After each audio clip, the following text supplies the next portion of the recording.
Okay, so this one is just about organizing your tracks. So this is getting more into the stage manager kind of realm that we'll get into later on. But this one is, again, just a really simple thing. And I've been caught out a few times with this.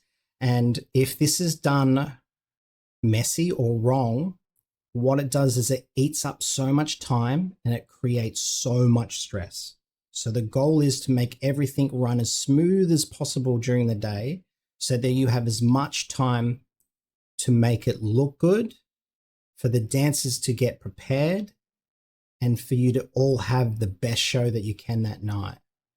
Okay, so when it comes to the tracks, what happens, what I've seen a few times and it's crazy, is everyone just chucks their tracks in a file or a USB, and you take that and you give it to the sound man and go, here's all the tracks. And you expect them to somehow look at the sheet, memorize where all those tracks are. And if they're a good sound designer, they will. But if they're doing that, they're not paying attention to the design of the show when it comes to the sound. Because it's not just about working out where the volume is. There is so many things they can do to make your show feel better for the audience. And we want them to be doing that. Yeah. Okay, we want them sitting there, twiddling thumbs going, this is so organized. Oh, I could make that look better. Oh, sorry, I could make that sound better. I could make that sound better. That's what you want your sound designer to be doing. So chucking all your tracks in with no numbers on, or not with the track order, is really bad, so don't do it. Then the other thing, and I've been caught out doing this as well, is I'm like, okay, I'm going to number my tracks, chuck them on a USB.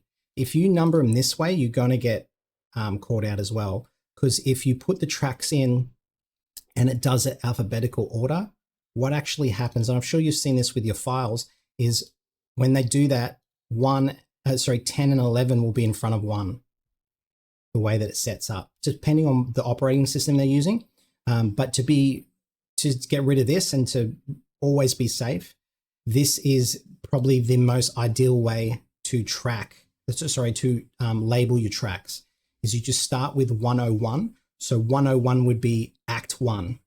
So Act 1, and then you can go all the way up to 30, you can go all the way up to 200 before it becomes an issue. And if you've got 200 tracks in one act, or 100, well, then you got a very long show, okay? So this is a great way to do it. And then say if you have 3 acts, well, then you just start at 301 for your 3rd act. I know that this looks really simple, but if you do this at home or in your office and you sort out all the tracks and you do it this way, it goes into the system and it's just running smoothly. And because it's running smoothly, there's less chances for error.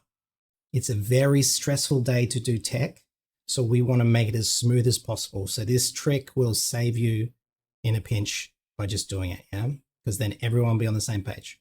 So simple, just that way. So number and then whatever you want to call it. Don't really get carried away with what you call it in the studio. Just make it something really descriptive for your tech guys to understand what it is. Okay, thank you.